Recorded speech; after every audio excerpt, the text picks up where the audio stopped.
Hello အားလုံးပဲမင်္ဂလာပါကဲမနေ့ကတော့ပြင်သစ်နဲ့စပိန်တို့ဆီမီဖိုင်နယ်ပွဲရတော့ပြိုင်ပွဲတစ်လျှောက်ဂိုးတွေလှည့်သွင်းခဲ့တဲ့ပြင်သစ်ရှုံးမွဲတွေ့နောက်ကောက်ကြဘူလူပွဲနဲ့လဲချော်သွားခဲ့ပြီနော်စပိန်သင်းဖိုင်နယ်တက်သွားပြီဖြစ်ပါတယ်ပြင်သစ်ဟာဂိုးသွင်းအားကောင်းပေမဲ့ဒီတစ်ခေါက်ဂိုးမသွင်းနိုင်ပဲဖြစ်သွားပြီးတော့စပိန်ကို 2-0 နဲ့ရှုံးနေသွားခဲ့ပါတယ်ဒီနေ့ဇူလိုင်လ15ရက်နေ့မှာအင်္ဂလန်နဲ့အာဂျင်တီးနားတို့ရဲ့ဆီမီဖိုင်နယ်ပွဲထပ်မံကစားအောင်မှာဖြစ်ပါတယ်ဒီပွဲကတော့ဥရောပနဲ့တွေ့နေတာမဟုတ်ပါဘူးဥရောပနဲ့တောင်အမေရိကတင်းတို့မြောက်အမေရိကတိုင်းမှာတွေ့နေကြခြင်းဖြစ်တယ်။အဲဒီမှာထပ်ပြီးပြောရမယ်ဆိုရင်တစ်ချိန်လုံးကရန်ဘက်ရန်ကျွေးရှိခဲ့ကြတဲ့နှစ်သင်းတွေ့နေတဲ့ပွဲဖြစ်ပါတယ်။ရန်ဘက်ရန်ကျွေးဆိုတာမာရာဒိုနာရဲ့ဟန်တော့ကလက်နဲ့ပုတ်သွင်းတဲ့ဂိုးအဖြစ်ပြက်ကိုပြောတာမဟုတ်ပါဘူး။ United Kingdom နဲ့ Argentina တို့ဖြစ်ပွားခဲ့တဲ့ Falkland ကျွန်းစစ်ပွဲကိုပြောခြင်းဖြစ်ပါတယ်။ဒီ Falkland ကျွန်းကတောင်အတ္တလန်တိတ်သမုဒ္ဒရာထဲမှာရှိတဲ့ကျွန်းဖြစ်ပါတယ်။ United Kingdom ဘက်ကခေါ်တာက Falkland ကျွန်းလို့ခေါ်ပါတယ်။ Argentina ဘက်ကခေါ်တာကတော့ Isla Malvinas လို့ခေါ်ပါတယ်။ဒီကျွန်းနဲ့ပတ်သက်ပြီး United Kingdom နဲ့ Argentina တို့သူပိုင်နဲ့ငါပိုင်နဲ့အငြင်းပွားရင်1982ခုနှစ်ကစစ်ဖြစ်ပွားခဲ့ကြခြင်းဖြစ်ပါတယ်။မာဂရက်သက်ချာရဲ့လက်ထက်မှာဖြစ်ပါတယ်။အဲကျွန်းကိုအင်္ဂလန်ကတော့ထိန်းသိမ်းထားပါတယ်။ဒါကြောင့်မို့လို့1986မက္ကဆီကိုဝါကတ်မှာမာရာဒိုနာက Argentina နဲ့အင်္ဂလန်တွေ့တဲ့ပွဲမှာမာရာဒိုနာလက်နဲ့ပုတ်ဂိုးသွင်းသွားခဲ့တယ်။နောက်ပိုင်းကျတော့သူကလက်နဲ့ပုတ်ကိုသွင်းတယ်ဆိုတဲ့အကြောင်းဝန်ခံပြီးတော့ဖောက်ကလန်ကျွန်းရေးစစ်ပွဲနဲ့လက်စားချီတယ်လို့ပြောဆိုခဲ့တာလည်းမှတ်သားခဲ့ပူပါတယ်။အာဂျင်တိုင်းရဲ့အငုံစိတ်မှာအာဂျင်တိုင်းရဲ့ရင်ထဲနှလုံးသားထဲမှာဒီစစ်ပွဲဒီကျွန်းအစဉ်သဖြင့်ကိန်းအောင်လျက်ရှိနေပါတယ်။နှစ်ဖက်ဘောလုံးကစားသမားတွေရဲ့ရင်ထဲမှာဖောက်ကလန်ကျွန်းစစ်ပွဲတွေရဲ့ကိန်းအောင်နေပါတယ်။အဲ့တော့မာရာဒိုနာလက်နဲ့ပုတ်သွင်းခဲ့တဲ့86မက္ကဆီကိုဝါကတ်ပြီးတော့98ပြင်သစ်ဝါကတ်မှာအင်္ဂလန်နဲ့အာဂျင်တီးနားတို့ရှုံးတဲ့ဆက်မှာထပ်မံထိပ်တိုက်တွေ့ခဲ့ကြပါတယ်။အဲ့ပွဲကမိနစ်90ထိတူစီကြလို့အချိန်မူကန်ရပါတယ်။အချိန်မူမှာလည်းပဲ0-0စီဖြစ်နေတော့ပင်နယ်တီဆုံးဖြတ်ကန်တယ်ပင်နယ်တီမှာတော့အာဂျင်တီးနားကအင်္ဂလန်ကိုအနိုင်ရရှိသွားခဲ့ပါတယ်။ဘာတီဒူတာပင်နယ်တီကနေဂိုးစားသွင်းတယ်။အလန်ရှီယာကပင်နယ်တီကနေချီပါဂိုးသွင်းတယ်။မိုက်ကယ်ဝင်ကအင်္ဂလန်ရဲ့အနိုင်ကိုသွင်းတယ်ပထမပိုင်းပြီးကနေမှဇနတီကခြေပါကိုသွင်းပြီးတူတီကြတာပထမပိုင်းမှာတည်းကတူတီကြတဲ့ပွဲဖြစ်ပါတယ်ဒုတိယပိုင်းနဲ့စားရောအင်္ဂလန်တယောက်ထုတ်ခံလိုက်ရပါတယ်48မိနစ်မှာထုတ်ခံရတာဆိုတော့ဒုတိယပိုင်းအစတင်ထုတ်ခံရခြင်းဖြစ်တယ်ကီးပလီယာတောင်မန်ကစားသမားဒေးဗစ်ဘက်ကန်ထုတ်ခံရခြင်းဖြစ်ပါတယ်အာဂျင်တီးနားကွင်းလယ်ကအခုအက်တလက်တီကိုမက်ဒရစ်နီးပြလုံနေတဲ့စင်မြူနီနဲ့ဘောလုံးလူရင်ဒေးဗစ်ဘက်ကန်လဲကြရင်းနဲ့စင်မြူနီကိုခြေထောက်နဲ့လှမ်းကန်ဆိုတာကြီးလှုပ်လိုက်ပြီးတော့နောက်ဆုံးတော့လေအနီကပ်ပြထုတ်ခံရတာပေါ့အဲ့တော့စင်မြူနီယာလည်းပဲဒေးဗစ်ဘက်ကန်ကိုတစ်ချိန်လုံးလိုက်ကလိကစားနေတာဆိုတော့နောက်ဆုံးမထိန်နိုင်ပဲနဲ့ဒေးဗစ်ဘက်ကန်အမားတစ်ခုလှုပ်လိုက်ပြီးတော့ရက်ကရသွားခြင်းဖြစ်ပါတယ်အင်္ဂလန်တယောက်ရော့ဆိုတော့နစ်နာသွားခဲ့တယ်ဒုတိယပိုင်းမှာသူထိန်ကစားနိုင်ပြီးတီကိုရအောင်ကစားသွားခြင်းဖြစ်တယ်ပေါ့ဗျာ98ကမ္ဘာဖလားပြီးနောက်၄နှစ်ကြာ2000တောင်ကိုရီးယားဂျပန်ကမ္ဘာဖလားမှာလည်းအင်္ဂလန်နဲ့အာဂျင်တီးနားတို့ထပ်မံတွေ့ပါတယ်ဒီတစ်ခါတွေ့တာကတော့အုပ်စုအဆင့်မှာကိုတွေ့ခဲ့ခြင်းဖြစ်တယ်အဲ့ဘက်မှာတော့အင်္ဂလန်က 1-0 နဲ့အာဂျင်တီးနားကိုအနိုင်ရရှိခဲ့ပါတယ်ဒေးဗစ်ဘက်ကန်ပင်နယ်တီကနေသွင်းခဲ့ခြင်းဖြစ်ပါတယ်အဲ့ဘက်မှာလည်းစင်မြူနီနဲ့ဒေးဗစ်ဘက်ကန်တို့ထပ်ပြီးစုံတာပေါ့အဲ့ဒီတော့ကတော့အထောက်ခံခြင်းမရှိခဲ့ကြပါဘူးအဲ့နောက်ပိုင်းမှာတော့အင်္ဂလန်နဲ့အာဂျင်တီးနားတို့ဟာမတွေ့ကြတော့ပါဘူး2006ကမ္ဘာဖလား2010ကမ္ဘာဖလား2014ကမ္ဘာဖလား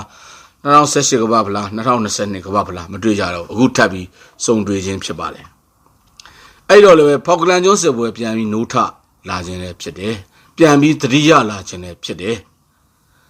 2026ဇူလိုင်လ15ရက်နေ့မှာအမေရိကန်နိုင်ငံအတ္တလန်တာအားကစားကွင်းကြီးထဲမှာမာရန်ဘက်နှစ်သင်းထိပ်တိုက်တွေ့စမီဖိုင်နယ်ပွဲကစားမှာဖြစ်တယ်ဘာတွေဖြစ်အောင်မလဲဆိုတာစောင့်ကြည့်ရမှာပေါ့ဒီပွဲနဲ့ပတ်သက်ပြီးတော့အတ္တလန်တာမှာလုံခြုံရေး1600ဦးထိကိုချထားတယ်လို့ဆိုပါတယ်လှုံ့ဆော်မှုဖြစ်စေတဲ့စာတမ်းတွေကန်ဆောင်ခွင့်ပိတ်ပင်ထားတယ်လို့လည်းဆိုပါတယ်အဲ့တော့အာဂျင်တန်ပြည်သက်တွေဟာလာမာဗီနက်ဆိုတဲ့စာတမ်းတွေကင်ဆောင်ဝင်ရမလားဆိုတာတော့စောင့်ကြည့်ရမှာဖြစ်ပါတယ်။ဟိုနေ့တော့ကဆွစ်ဇာလန်ကိုအနိုင်ရပြီးတဲ့နောက်မှာအာဂျင်တီးနားပလီယာတွေအဝေလဲကန်းထဲမှာလာမာဗီနဲ့တချင်းတွေဆိုအောင်ပွဲခံတာတွေ့ရတယ်။အဲ့တော့အခုအတ္တလန်တာကွင်းထဲမှာလည်းအာဂျင်တန်ပြည်သက်တွေကလာမာဗီနဲ့တချင်းတီဆိုကျွေးကြော်ပြီးတော့သူတို့အသင်းကိုအားပေးလိုက်မယ်လို့ယုံကြည်ထားပါတယ်။အဲ့ဒီလိုဖြစ်ဖို့အတွက်လည်းသူတို့ကြိုတင်ပြင်ဆင်နေတယ်လို့သိရှိရပါတယ်။အခုတင်ပြချက်တွေကအခုကစားမဲ့အင်္ဂလန်နဲ့အာဂျင်တီးနားပွဲအတွက်အလွန်အရေးပါတဲ့အချက်တွေဖြစ်ကျွန်တော်ကတော့သတ်မှတ်ထားပါတယ်။ဒါကြောင့်အခုအင်္ဂလန်နဲ့အာဂျင်တီးနားပွဲကမိုးသန်ဖို့ပွဲဖြစ်ပါတယ်။ဒါကြောင့်ကျွန်တော်ဒီချာလေးတင်ပြခြင်းလည်းဖြစ်ပါတယ်။ပြီးရင်တော့ကိုယ့်အယူဆနဲ့ပေါင်းပြီးကောက်ချက်ချဆုံးဖြတ်ကစားရွေးချယ်ပေါ့။ပေါက်ကြီးကအင်္ဂလန်က level ပြ20ပေါက်ပါတယ်။အဲ့ပေါက်ကြီးတွေဘယ်လောက်ဘာညာတွေထည့်ပြီးမစင်စားစေချင်ဘူး။ စဉ်းစားခဲ့မယ်ဆိုရင်လည်းအကျဉ်းတော်ကိုမျောပါမသွားပါစေနဲ့ကျွန်တော်ကတော့မပြောမဖြစ်ပြောရတာပေါ့နော်ကြည်ကိုထည့်ပြောရတာဒီပွဲကတိတ်ကြည်အဓိကပေါ့ဒီပွဲဟာနှစ်ဖက်ပလေယာတွေရဲ့နှလုံးသားတစ်စုံနဲ့ရေကုန်ရေကန်းကစားမဲ့ပွဲဖြစ်သတ်မှတ်ထားခြင်းဖြစ်ပါတယ်အော်အင်္ဂလန်အသင်းမှာကမန်နေဂျာတောဘတ်ဒူခဲနဲ့ဘယ်လင်ဂန်အစင်မြေဦးဘာညာဆိုတာတွေထည့်သွင်းစဉ်းစားကြမှာပေါ့ကျွန်တော်ကတော့အသင်းကိုမထိခိုက်ဘူးလို့ပဲသတ်မှတ်ထားတယ်အဲဒီသားရဲ့ဝိုင်းဖွာခြင်းကနည်းနည်းလေးပူတယ်လို့ယူဆထားမိတယ်တိတ်ပြဿနာမကြီးမားဘူးလို့ပဲယူဆပါတယ်အင်္ဂလန်ဖြတ်သန်းမှုကိုကြည့်မယ်ဆိုရင်ဂါနာပွဲပနာမာပွဲ2ပွဲကလင်းရှိရတယ်ကျန်တဲ့4ပွဲကိုသွင်းခံရပါတယ်ကစားထားတဲ့6ပွဲမှာအင်္ဂလန်သွင်းကို73ကိုရှိတယ်ပေးကို6ကိုရှိပါတယ်နောက်ကောင်ပွဲ3ပွဲကစားတာမှာတော့အင်္ဂလန် 2-1 ကွန်ဂိုအင်္ဂလန် 3-2 မက္ကဆီကိုအင်္ဂလန် 2-1 နော်ဝေးပွဲကတော့မိနစ်90ထိ1-1တည်ကြတဲ့အတွက်ချိန်မူကန်းတဲ့ပွဲဖြစ်ပါတယ်အဲ့တော့အင်္ဂလန်ရဲ့တက်ကင်စုံမှာဟယ်ရီကိန်းဂေါ်ဒွန်ဗယ်လင်ဂန်ဆာကာအတွဲမြင်ရမယ်လို့မျှော်လင့်ထားပါတယ်ကွင်းလင်မှာတော့အန်ဒါဆင်ဒက်ဂရန်ရိုက်ကိုကစားမယ်လို့ယူဆထားပါတယ်အာဂျင်တီးနားပြည်သက်မှုကိုကြည့်မယ်ဆိုရင်တော့အယ်ဂျီးရီးယားပွဲအော်စတြေးလျပွဲ2ပွဲကလင်းရှိကြပါတယ်ကျန်တဲ့4ပွဲကိုသွင်းခံထားရပါတယ်အင်္ဂလန်နဲ့အတူပါတယ်ကစားထားတဲ့6ပွဲမှာတော့အာဂျင်တီးနားသွင်းကို18ကိုအများကြီးပဲသွင်းထားတာပြီးတဲ့ကို6ကိုရှိပါတယ်အင်္ဂလန်နဲ့ပြီးကိုချင်းလည်းတူပါတယ်နောက်ကောက်ပွဲ၄ပွဲမှာအာဂျင်တီးနား3-2ကိတ်ပါတယ်အဲ့ပွဲကမိနစ်90 1-1တည်ကြလို့အချိန်မူကန်းရတဲ့ပွဲဖြစ်ပါတယ်နောက်အာဂျင်တီးနား3-2အီဂျစ်နောက်အာဂျင်တီးနား3-1ဆွစ်ဇာလန်အဲ့ပွဲကလည်းမိနစ်90 1-1တည်ကြလို့အချိန်မူကန်းရတဲ့ပွဲဖြစ်ပါတယ်နောက်ကောက်ပွဲတွေမှာအာဂျင်တီးနားကိတ်ပါတယ်အီဂျစ်တို့နဲ့တွေ့တာချောင်းနေဒါပေမဲ့အာဂျင်တီးနားအဲ့ပွဲအကုန်လုံးရှားထွက်အောင်ကစားခဲ့ရပါတယ်ဆွစ်ဇာလန်နဲ့ပွဲဆိုတာကလည်းဆွစ်ဇာလန်သားတယောက်အထုပ်မခံခဲ့ရဘူးဆိုရင်အခြေအနေဒီမျိုးဖြစ်ချင်းဖြစ်သွားနိုင်တယ်လို့ကျွန်တော်တို့သတ်မှတ်ထားမိတယ်အဲ့တော့မက်ဆီကိုတည်ကစားတဲ့အာဂျင်တီးနားပဲဖြစ်ပါတယ်အခုဒီဘက်မှာတော့အင်တာမီလန်တက်ရှင်မှုလူတောင်မာတင်းနဲ့ဟာပွဲထွက်လာမယ်မထင်ဘူးဒုတိယပိုင်းရောက်မှာပဲ3လိမ့်မယ်လို့ယူဆထားမိတယ်အသက်ဒီကိုမက်ဒရစ်တက်ရှင်မှုဘာရက်စ်ကိုမက်ဆီနဲ့တွဲပြီးပွဲထုတ်လာမယ်လို့ယူဆထားပါတယ်အဲ့တော့ဒီပွဲမှာတော့အင်္ဂလန်ဟာမက်ဆီကိုပဲထင်ကြောင်းအောင်မှာသိကြပါတယ်အဲ့တော့ချယ်ဆီကွင်းလယ်ကစားသမားအန်ဆိုဖာနန်ဒက်လီဗာပူးကွင်းလယ်ကစားသမားမယ်လ်စတာတို့